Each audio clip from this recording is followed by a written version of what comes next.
इंसाफ चाहिए मगर फांसी नहीं। वहशी दरिंदों का वही हश्र होना चाहिए जैसा उसने उस महिला डॉक्टर के साथ किया था। ये बड़ी मांग कर दी है दरभंगा यूनानी मेडिकल कॉलेज की छात्रा ने। इन दिनों पूरे देश में कोलकाता में महिला डॉक्टर के साथ हुई दरिंदगी से आक्रोश की लहर है, जो दरभंगा में भी साफ साफ देखने को मिल रहा है।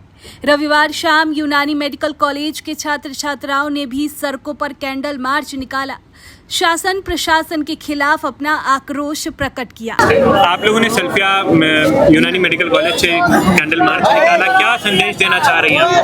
हम यही संदेश देना चाह रहे हैं कि अब हम नहीं बर्दाश्त करेंगे।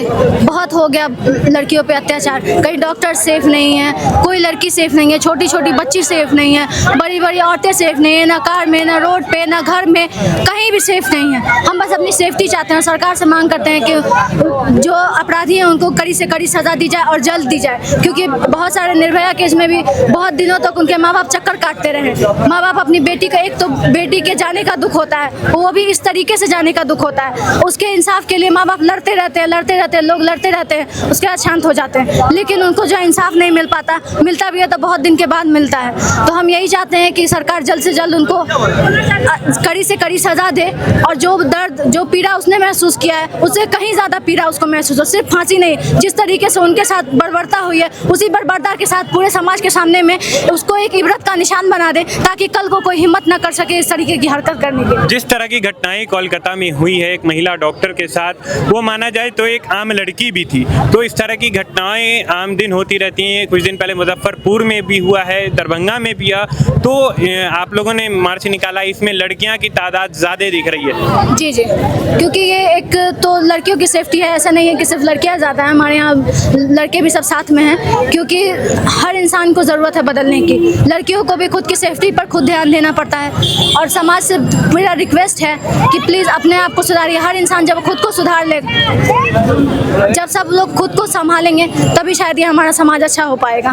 तो क्या जैसी कोलकाता में घटनाएं हुई, आप लोग उस हिसाब से दरभंगा में अपने को सेफ महसूस करती हैं कि नहीं महसूस कर पाती हैं? जब तक बलात्कारियों को सजा नहीं मिलेगी तब तक तो मुझे नहीं लगता कि कोई भी लड़की अपने आप को सेफ महसूस करती है। क्या नाम हुआ? मेरा नाम डॉक्टर साहिबा परवीन। डॉक्टर साहब, आप लोगों ने सल्फिया यूनानी की तरफ से कैंडल मार्च निकाला, कोलकाता वाला जो मर्डर हुआ था, जो रेप हुआ था, उसको लेकर क्या संदेश देना चाह रहे हैं? सर, मैं एक संदेश ये देना चाह रहा हूँ। ये जो कैंडल मार्च हम लोगों ने निकाला, ये सिर्फ कोलकाता के लिए नहीं निकाला, हमने पूरे all over the India humanity के लिए निकाला है। और रही बात रिसेंटली अगर हम लोग बात करें तो यहाँ पे कोलकाता एक जो है बर्निंग केस है डेफिनेटली, जो डॉक्टर मोमिता के साथ हुई है, जो हमारी सीनियर भी रही है और हम लोग सबकी सीनियर है। इसके अलावा आज का अपडेट है कि डॉक्टर के साथ 3 बजे रात में फिर फिजिकल असॉल्ट हुआ है मुंबई के अंदर में, उत्तराखंड के अंदर में नर्स के साथ हुआ है, मुजफ्फरपुर में एक बेटे के साथ हुआ। तो ये मतलब कंसेक्यूटिवली लगातार ये चीज़ें होती रही, जिसके पीछे कि कौन है, कौन ये चीज़ कर रहे हैं और इस पर अंकुश क्यों नहीं लगाया जा रहा है। तो हम लोगों की पूरी जो कैंडल मार्च के थ्रू एक मैसेज देना चाह रहा हूँ, हमारी पूरी टीम सल्फिया की फैमिली एक मैसेज देना चाह रही है कि सेंट्रल गवर्नमेंट से एक सेंट्रल प्रोटेक्शन एक्ट लाई जाए। और वो एक्ट लाई नहीं जाए, क्योंकि एक्ट तो कह सकते हैं हम लोग कई बार इस तरह के सेक्सुअल असॉल्ट के बाद कई एक्ट है जो है,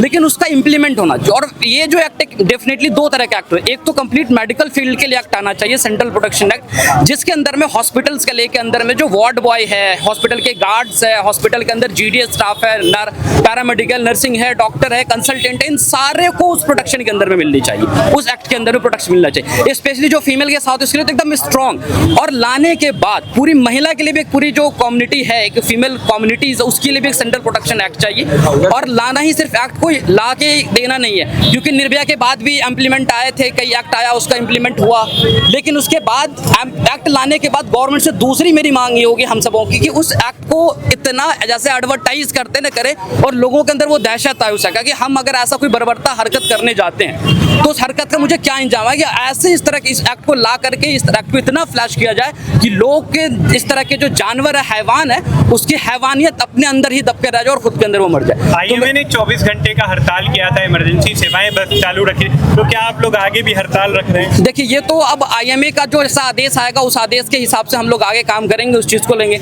लेकिन ये जो आवाज़ है, ये आवाज़ बंद नहीं होगी, क्योंकि हम उन तमाम लोगों के लिए शुक्रगुजार है कि अब ये वक्त सिर्फ मेडिकल की लड़ाई नहीं है, ये पूरी एक क्या कहते हैं फीमेल कम्युनिटी, हमारी जो माँ बहन है उन सबके लिए है। तो सबका मैं शुक्रगुजार हूँ कि सब लोग इस चीज़ को सपोर्ट करने लगे हैं। और IMA का जैसा फिर आदेश होगा बंद रखना खेलना में उनके आदेश, क्योंकि डॉक्टर अभी भी इमरजेंसी सर्विस दे रहे हैं और आप लोग सिर्फ रक्षक जो है उनके भक्षक बनते जा रहे हैं। तो मेरी आग्रह है कि सरकार से आप ऐसे रूल लाएं जो भक्षक बन रहे हैं उस भक्षक को खत्म किया जाए। जिस तरह की घटनाएं कोलकाता में हुई है उसको लेकर आप लोग एक विरोध मार्च सल्फिया यूनानी मेडिकल कॉलेज की तरफ से निकाले, क्या संदेश देना चाहेंगे आप? यह हम संदेश देना चाहेंगे हमारे देश के सभी वासियों को कि आज उस बहन के साथ जो गलत हुआ है, इतना जघन्य अपराध हुआ है, वो जो है क्या बोलते हैं, ऐसी घटनाएं वो किसी की भी बहन के साथ, किसी भी माँ बेटी के साथ हो सकती है। इसलिए दूसरी माँ बहन बेटियों के साथ ये जघन्य अपराध न हो, उसके लिए उसके कातिल को और उसके रेपिस्ट को सख्त से सख्त सज़ा दी जाए। सिर्फ सज़ा देने से ये जो है क्या बोलते हैं जो वारदात हैं ये कम नहीं होंगे, ख़त्म नहीं होंगे, बल्कि उसके लिए सोचना पड़ेगा कि इसके पीछे के क्या ऐसे जो है तरीके हैं जिसकी वजह से इस तरह के जो है अपराध हमारे देश में रोज़ बरोज़ होते जा रहे हैं। हर साल जैसे कि हम रिपोर्ट आया था जिसमें हर साल तकरीबन इंडिया के अंदर 30,000 जो है रेप होते हैं लड़कियों के साथ। और ये क्या आपको लगता है कि इस तरह से कैंडल मार्च निकालने से या विरोध मार्च निकालने से इस तरह के अपराध पे लगाया जा सकता है?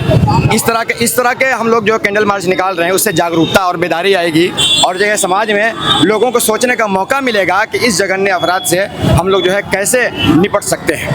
आज आप लोगों ने सल्फिया यूनानी मेडिकल कॉलेज के बैनर तले जो मार्च निकाला, क्या संदेश दे रहे हैं? देखिए बेसिकली आज जो मार्च निकाला गया है, ये मार्च बेसिकली ऐसा है कि किसी चीज़ को बताने के लिए निकाला गया, किसी चीज़ की जानकारी देने के लिए बताया गया। ये जानकारी बेसिकली रेप से रिलेटेड है, चाहे वो कोलकाता का रेप हो, चाहे वो उत्तराखंड का रेप हो, चाहे वो बिहार मुजफ्फरपुर का रेप हो, कोई भी रेप हो, हमारी बेटियां माँ बहन किसी के साथ भी रेप हो, हमारी सोसाइटी में हो या कहीं भी हो, ये चीज़ अवेयरनेस फैलाने के लिए पूरे हिंदुस्तान नहीं पूरे ग्लोबल के लिए मैं बात कर रहा हूँ कि हर चीज़ अवेयरनेस के लिए ये चीज़ किया जा रहा है। सरकार से भी मांग है हम लोग का कि सेफ्टी और ज़्यादा से ज़्यादा सेफ्टी। हमारी माँ बहन कहीं मार्केट में जाती हैं तो कहीं नहीं सेफ्टी है, रात 9 बजे के बाद हमको डर होने लगता है, मेरी बहन या मेरी माँ मार्केट के अंदर होती है तो डर लगने लगता है कहीं लुच्चे लफंगे कहीं उनको छेड़ न दे। और कहीं आज हॉस्पिटैलिटी के अंदर भी उत्तराखंड में नर्स के साथ हुआ है, कोलकाता में डॉक्टर्स के साथ हुआ है, ये नॉर्मल पीपल के साथ नहीं हो रहा है, बेसिकली मास लेवल पे सबके साथ हो रहा है, एक ह्यूमैनिटी के साथ हो रहा है। अगर ये ह्यूमैनिटी संभालेगी नहीं तो समझ लीजिए ये चलता जा रहा है। क्या नाम हुआ? मेरा नाम मोहम्मद अजीम सिद्दीकी, मैं सल्फिया यूनानी मेडिकल कॉलेज दरभंगा से हूँ।